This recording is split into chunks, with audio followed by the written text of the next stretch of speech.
I also love to throw a wrench in the video team's work and turn a set of lights off if we're not going to fall asleep here. I think there is a switch right here if you want to just shut everything down.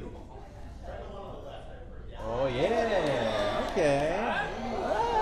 That's okay, we'll leave a little, I don't want everyone falling asleep. Hello everyone, I'm very excited to share. I want to thank the volunteers first before I get into my talk here. Excellent. Okay, so for those who do not know me, my name is Craig Winslow. I am based here in Portland, Oregon. I grew up in Portland, Maine, and I've been loving to explore blending our physical and digital worlds. My creative practice focuses on experiential design and immersive art installations that use light and ultra-precise projection mapping.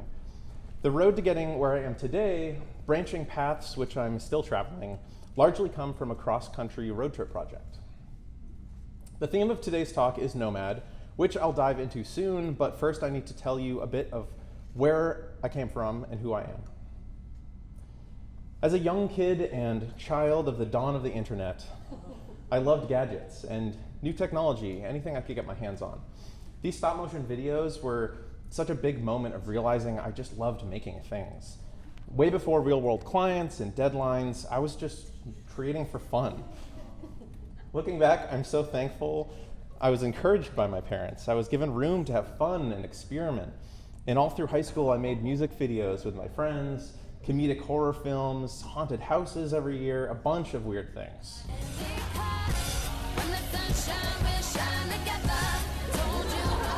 And that's enough of my early work. I graduated from Champlain College in Burlington, Vermont, with a degree in multimedia and graphic design, and I focused on 3D art and animation as well. Out of school, I landed a design production internship at the renowned design studio JDK and ended up on their industrial design team a year later. I think now might be a safe, 10, 15 years later, safe time to admit I had no idea what industrial design was when I started on that team, but it turns out it was a perfect blend of my skill sets of graphic and 3D work. And I started working as a footwear designer for Chaco, outsoles for Merrill, anything physical and spatial that came into the studio. Suddenly I felt the pull for a new idea. I started seeing these video projection mapping things online, and I needed to figure out how those worked. As a footwear designer, I decided it was natural to use shoes as my canvas, so I planned out this footwear projection concept. I set myself a deadline by committing myself to presenting what I had made at a JDK staff meeting. So I made this using MadMapper, Modulate, and I controlled and mixed it all live on a Touch OSC interface on an iPad. The inspiration came from wanting to up our presentation game. I figured this was way more interesting than presenting colorways on a flat PDF on a screen. Here's the brown shoe, here's the green shoe. This was way more engaging. Even further than that presentation function, I was able to satisfy my inner child to make them look like Sonic the Hedgehog's shoes, or Forrest Gump's Nike Cortez, or even a custom low version of Nike Mags from Back to the Future. I honestly felt giddy while making this, especially discovering the potential to push the canvas with these playful variations. I shared the video of the project online, and it turns out a lot of other people liked it as well, and it quickly hit the front page of Gizmodo. This became a strong affirmation that I was on the right path and I should keep moving forward. A month later, I made a storefront display for a pop-up in Soho for a brand called Bucket Feet, my first official freelance projection gig. In what felt like the craziest decisions I've ever made, I left my stable design studio job to give this new passion a full-time attention. Side note, this is the ultimate reaction to my work. This sort of awe and fear. It isn't about just me feeling giddy, but creating that childlike wonder for others. What happened next was not success, but more a struggle building momentum. Following the initial boost from the projection footwear project, I didn't have anything else. So I started making things that added new aspects to my toolkit. I learned about adding interactivity, about body tracking, about sound reactivity. I explored materials like mylar and mesh and sun tarps. I was fascinated with seeing how far I could push this work with the very limited budget that I had, which was my own money that I didn't have. I started to find my groove, learning the importance of timing and intuition, knowing when to focus on an idea and when to let it pass. I was then connected to a potential client who wanted an anamorphic type mural. They wanted to see a proof of concept, and I was like, so they could sell it through. Instead of one, I did 4 proofs of concepts, all on one rotating canvas. This is a hand-painted, whitewashed objects over a bunch of objects from my childhood. It became its own kind of art piece. To make something new, I had to transform something old. And a cyclical message of, from the past, build the future. I was super proud of this, but unfortunately, the mural project just never ended up happening. Fortunately, I now had another project under my tool belt, and to my surprise, it got featured on the Creators Project and a few other design blogs. It was a realization that if I embrace a yes and attitude and treat proofs of concepts like an opportunity to push myself, eventually something would click and my momentum would grow. If I keep making things I feel really good about, surely one has to lead to a big break eventually. I decided to move to Portland, Oregon in early 2015. Instead of just driving or flying like a normal human being, I had to make a project of it, of course. So in May 2015, I had this idea and launched a Kickstarter with my friend Mike Ackerman with a plan to hit the road less than a month later. Our Kickstarter became a staff pick and got funded, and our adventure began. I had no idea at the time that this little road trip project would have such a huge impact on my career. For 15 days straight, we made site-specific projection installations with a narrative that unfolded over the course of the trip. Stepping out of our comfort zone led to so many new ideas that I still look back and reference today. Balancing the pressure of a deadline each night with the full freedom to just create whatever we wanted was at times incredibly fulfilling, but also really ambitious as we ended up pushing ourselves way too far. The yes and attitude got the best of us at times, but we embraced our giddy humor and finished the project strong. Here is a short snippet of the end of the recap video so you can kind of get a feeling for the project. We were so distraught by like midnight. We were like, what the hell are we doing? Like, right, where does this project go? Again, testament to making things that you're excited about, other people will be excited about.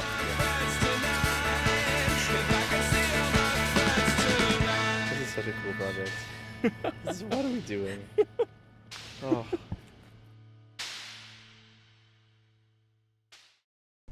By the end of 2015, I'd traveled a bunch, and I really wanted to see what a visual map of all these travels would look like.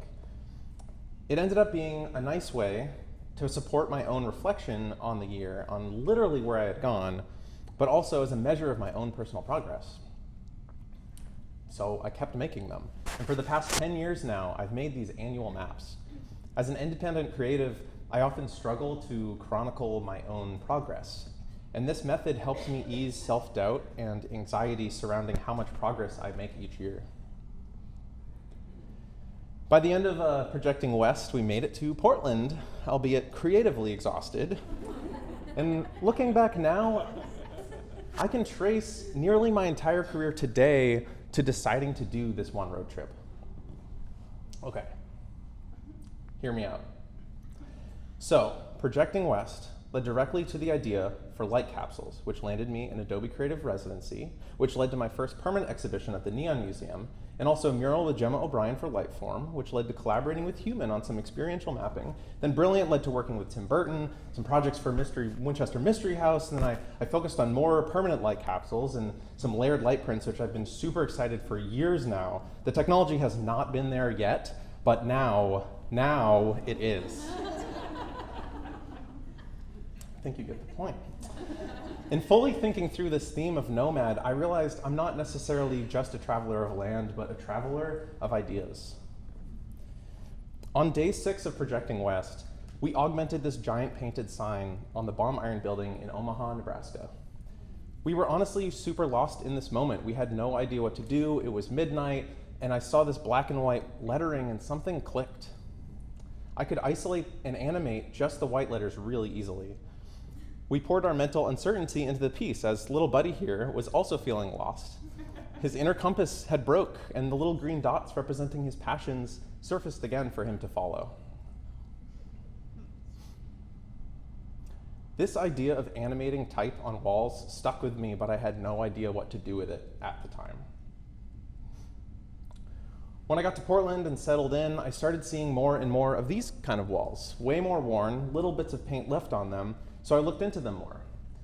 These are called faded ads, or most commonly, ghost signs. They're beautiful relics, bits of visual history to something that once was, in a specific place, in a specific moment in time. And for a whole year, I noodled on this idea. I could combine my projection mapping skills with my digital production design chops to trace and celebrate them in some way. I couldn't get this idea out of my head, and over time I researched places that still have great ghost signs, like Winnipeg in Canada, Butte, Montana, London, New York. My idea wasn't ready yet, but one thing I knew, this was bigger than just posting a concept video and calling it a day. I ended up calling this project Light Capsules, which is a play on words with time capsules and light. A direct inspiration from Projecting West. So I began planning these time portals into the past, reviving faded advertisements, using projection mapping rather than paint to revive these hidden artifacts. It really took off when I was awarded the Adobe Creative Residency for the project in 2016. And for a whole year, I would focus entirely on light capsules, supported by Adobe with a salary and all project expenses covered. Absolute dream job. For those tracking, the path continues. With their support, I did light capsules in LA, London, Detroit, Winnipeg, from Portland, Oregon to Portland, Maine. Most of these are nimble, one night only, site-specific pop-ups, which feels poetic knowing the nature of these old walls. Celebrate them as they continue to fade away before they get painted over, destroyed, or covered up. Through light capsules, I continue to explore these novel forms of preservation, or what I refer to as augmented restoration, to honor the history of the original sign writers who hand-painted these over 100 years ago, and the locals running the businesses behind them. I love the idea that someone who walks by a certain street every day looks up one night on their way home and suddenly sees a portal in time open before their eyes. It's also so exciting to me to see forgotten layers in time brought back and given a spotlight once again. I also just love when people tell me they started paying attention to ghost signs in their own city after seeing this project. This led to one of my proudest projects I've created, a permanent installation in Las Vegas. Brilliant is an immersive outdoor show at the Neon Museum that uses projection mapping and spatialized audio to transport guests back in time. When I started working on this, I envisioned a magical space that was as close as you can get to an actual time machine, where the old signs belonging to these imploded casinos magically come back to life and compete for your attention once again. It launched in 2018 and has been running now for 7 years. Outdoor exhibit in Vegas. We've been able to evolve and iterate it over time, most recently through a huge update called Jackpot, adding 3 randomly triggered variations: golden, western, and atomic. And last year, we put in all new projectors, so it is brighter than ever. This takes light capsules to another level, re-illuminating broken tubes and twinkling bulbs, and I love that you can get up close. Another direct track back to Projecting West. But where did this idea come from? Another road trip. One that I planned during my Adobe Creative Residency. When I was speaking at South by Southwest, I didn't want to just fly there, I wanted to drive there, and I started in LA. And I invited a couple friends along for the journey.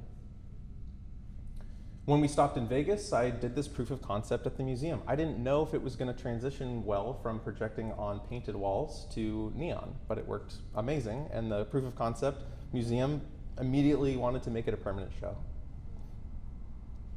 I didn't do Projecting West alone. For me, it is always helpful to bounce ideas off of someone else. but teaming up with a talented friend who has a complementary skill set was a great way to amplify our creativity along the way and establish some mutual accountability, as I didn't want to let them down or our Kickstarter backers down as well.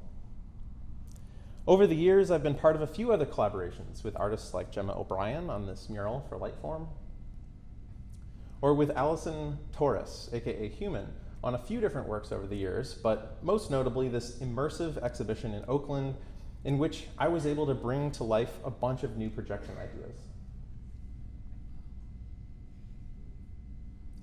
In 2019, I got introduced to Tim Burton through the Neon Museum and ended up working with him in France and in LA, leading design for his exhibition Lost Vegas, translating his visions into reality. In fact, my career took a collaborative turn ever since my wife Jessica and I shifted our individual practices into a collaborative business venture, Winslow Studio, in 2023. While our work contains elements of collaboration and the development of innovative concepts, it's in the navigating through these ideas and listening to my intuition that helps me know what to explore next. This feels a bit like the liquid worm portal in Donnie Darko, except with less fatalism and more determinism with a sprinkle of ADD-fueled distractions. Speaking of following my gut and making more proofs of concepts, we set up this quick test earlier this year using holoscrim material, which was used to pitch some ideas for a multi-layered holo projection experience. Since I haven't ever seen more than one layer at a time being used before, I wanted to try it out. Most people need to be shown something. Once they start to see that something is possible, then they can more easily trust the next step. So earlier this year, this idea turned into a 4-sided holoscrim activation with Camp Grizzly for Adidas at All-Star Week in San Francisco. The unseen details here is our projection design use ultra short throw projectors, eliminating any shadows cast on either side that would disrupt the guest's experience. The trade-off was a slight loss of resolution, but at this scale, the result was incredible. A big part of these ideas comes from needing to diagnose and solve problems. Technology will fail you. Companies will get bought and discontinue their products. Servers shut down, apps lose support. I am often keeping my tech head on a swivel all the time, or in this case, pivoting by simplifying down as much tech as possible. In recent years, I've launched some permanent light capsules as an alternative to video projectors, which require expensive enclosures and media servers. I pursued gobos. For those who don't know, gobos are a fancy stencil that goes into a spotlight to cast an image. Very commonly used in theater to add patterns to a stage or fill lights and that sort of stuff. This ultra precise gobo mapping, I can use energy efficient outdoor light fixtures for a more cost-effective permanent installation that is also robust and reliable. Here's an example of a permanent install we launched last year in the Dalles, Oregon. So each one of these fixtures you see over here are one layer of art. And in this case, it's such a wide building, we needed to combine 2 gobos into one. So due to the width, it's an 85-foot long building, I needed to figure out how to do gobo edge blending to make a solid fill across. This is not a thing that theater does at all. So I devised a new test to figure out the best approach for gobo edge blending using 2 fixtures, matching gobos to see where the midpoint in a gradient should be to avoid a hot spot or a dim middle. When they align just right, an even blend should appear flat to the human eye. This helped us determine 65% was actually the best. You'd think, oh, 50-50. It's not. This idea actually was inspired by my background in screen printing while I was at JDK, and you'll notice registration marks, which are kind of funny to see outside of the print world. Though technically these are gobos and they're printed on borosilicate glass, but maybe it makes sense. Here are the 2 fixtures. The left one has a gobo in it. The right one is just a spotlight. And here's the blended result. You would never know. This effort landed me a role as a Roscoe ambassador as I continue to experiment using tools in ways they maybe weren't originally intended to be used.